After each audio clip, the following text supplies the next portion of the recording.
this episode, I am so excited for this topic. It's something that's really close to my heart, mastering the art of effective questioning for great client results.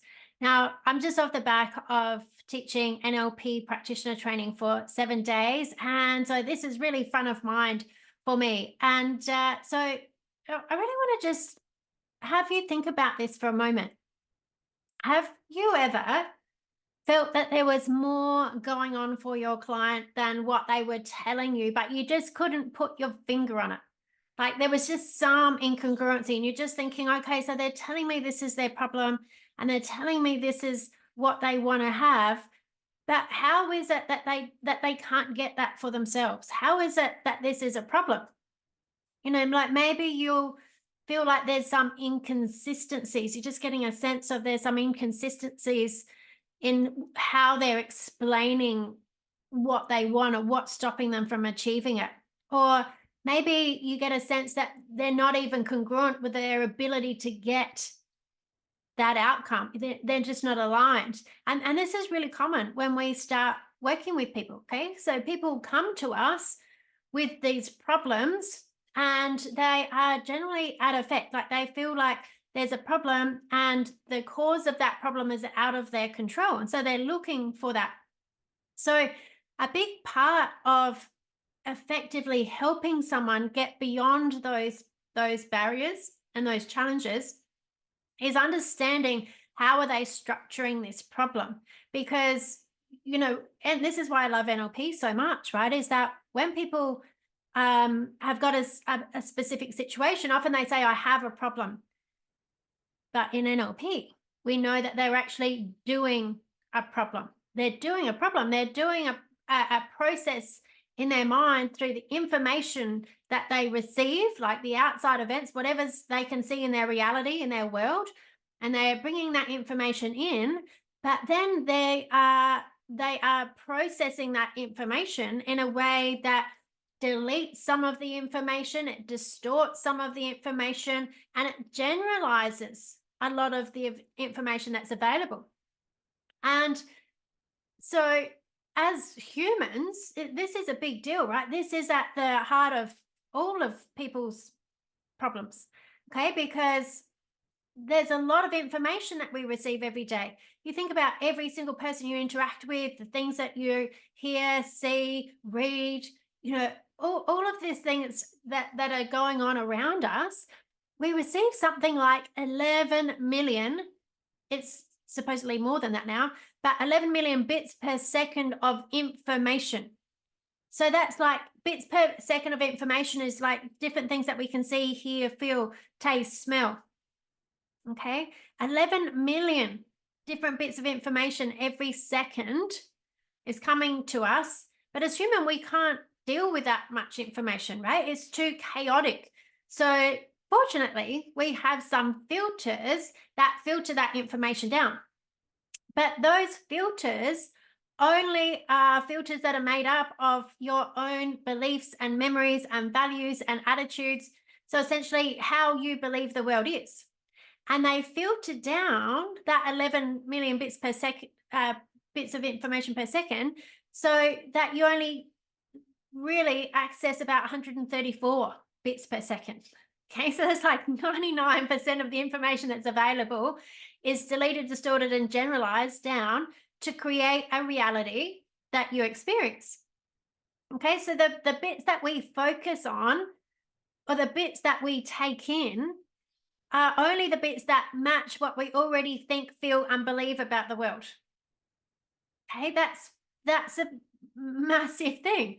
So if you believe that somebody doesn't like you, right, for whatever reason, your mind will look for bits of information that prove that they don't like you, and it will ignore the bits of information that suggest any other possibility. Okay, so if someone looks at you in a particular way and you believe that they don't like you, you will believe that the way they've looked at you means that they don't like you. And you'll ignore all of the other possibilities, like perhaps they're looking that way because they've had a bad day, or they're thinking about something else, or someone's just cut them off in traffic, or whatever else possibility. We'll we'll delete out or generalize or distort all of that information and just make it that information means what I currently believe to be true. Okay, people generalize information. So, some really common examples of where people are generalizing information is when they say, oh, this always happens to me, or I can never stop doing this. Or they might say, every time I try, it doesn't work. And those words like always and never and every, they are generalizations. So if someone says, every time I try to change my eating habits, we have an event to go to, and there's never any healthy eating options there. This always happens to me. That's why I fail. Right? You can hear that there's a lot of generalizations in there. Okay, if someone says nobody supports me in making these changes, they all want to see me fail. Right? People would say that these are broad generalizations. There's bits of information that's missing from these kind of statements, and it's absolutely fascinating. Right? It's so fascinating when you really understand language and you can hear how people are creating their reality. And it's super important to understand that if you really want to help people change or even have the self-awareness to make changes for yourself, because in our reality, how you experience your world, a lot of it comes down to your language. Right? And this is the key thing that I want you to remember about this, is that our words don't describe our reality. They create our reality. Okay, so your words don't describe your reality. They create your reality. What you're speaking is what you're creating for yourself to experience in any given moment.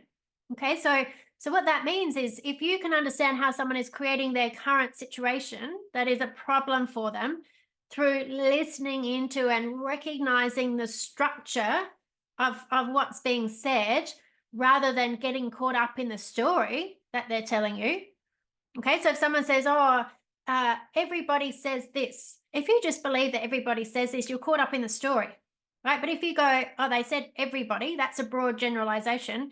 Would it literally be every single person on the planet? Most likely not. Okay, but they're creating this story that it's everybody. That's a problem. Okay, so we want to be able to hear this. And when we can hear this, and then we know, well, okay, there's some questions here that I can ask the person that will recover some of this information, and they're going to get awareness. And that is much more effective for people to change rather than just telling them what the solution is.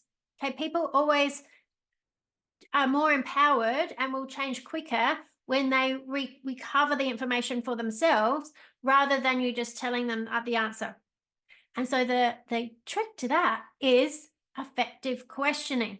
So how do I create a question that by the nature of that question will result in the person recovering information of their own that will make the biggest transformation? Because the thing is, people logically usually know what they should do or shouldn't do, what's right, what's wrong. They know all the logical stuff. But the logic mind isn't where the problem is. Okay, the problem is with what they are most unconscious of within themselves.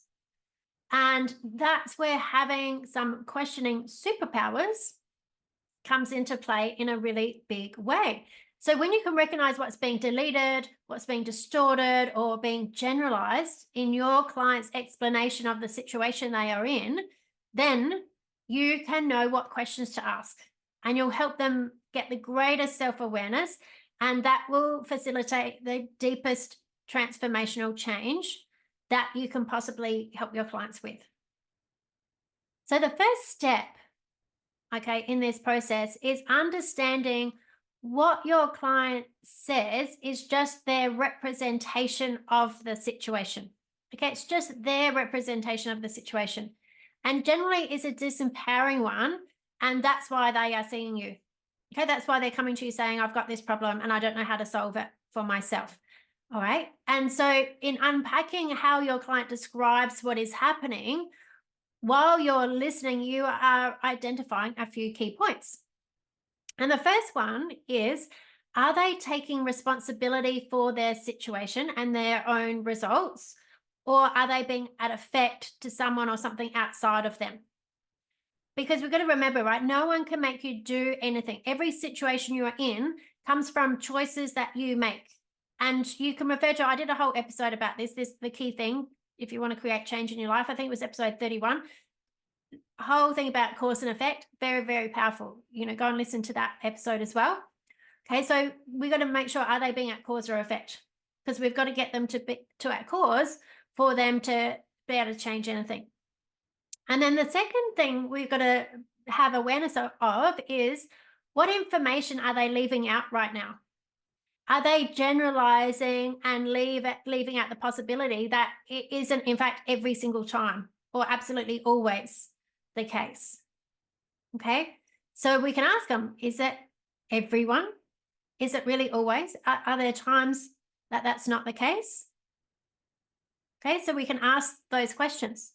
Right. And the third one is thinking, are they doing any mind reading? Okay. Because people are amazing mind readers. Oh, you should hear the mind reading. And you probably do a bit of mind reading yourself, where you think that you know what someone is thinking without them having said that anything to you. Right. So, and people do this and it causes all kinds of problems. So how do they know that about someone else? Right there. Oh, I know they don't like me. How do you know that they don't like you? Right? How do they know for a fact what someone else is thinking or the intention of their behavior? Nobody knows those things. So you can ask, well, how do you know that? How do you know that's the case? How do you know that's what that person thinks? Okay, so sometimes even that question, and they'll say, well, I'll know because I saw that look on their face. How do you know that that look on their face means that? We don't know. We don't know that. So as soon as we recognize that we don't know, that mind reading isn't a science, isn't a fact, then it's open to the possibilities that there could be some other situation. Or the fourth thing is, we want to look at other words that they are using appropriate for the context, appropriate for the event. So for example, I had a client who was telling me about one day on the way into training that she come in and I could see she was in an unresourceful state, that she wasn't feeling very positive. And I said, how's it going? And she said, well, the traffic was horrific. Right now, the word horrific, if you think of the word horrific, what kind of images or representations does that bring up for you? Okay, like mostly when I ask people this, they say, well, it sounds like carnage and could be like people being in accidents and all kinds of things. None of that had happened in this traffic. It was just peak hour traffic on South Road. And if you've ever driven on South Road in Adelaide, right, peak hour, you can appreciate that the traffic can get a bit busy and it's not the most fun. Okay, but horrific probably isn't a appropriate word to describe that. Right? But if you have used a word like that, how do you think that would make you feel? Do you think if you're sitting there saying to yourself, traffic, oh my God, this traffic's horrific, that's going to give you an unpleasant experience, even more unpleasant than what is necessary? If you think about this, for example, the traffic, peak hour traffic, you can say, oh my God, the traffic was horrific and get yourself wound up. Or you could say, wow, the traffic's pretty busy. Good thing I've got a podcast to listen to. Like the coaching circle, right? It's amazing. This traffic is a gift. It means I get to listen to my favorite podcasts more. Completely changes your experience. So listening into those different kinds of words that people use and questioning them. Was it really horrific? When you think about the word horrific, what comes to mind?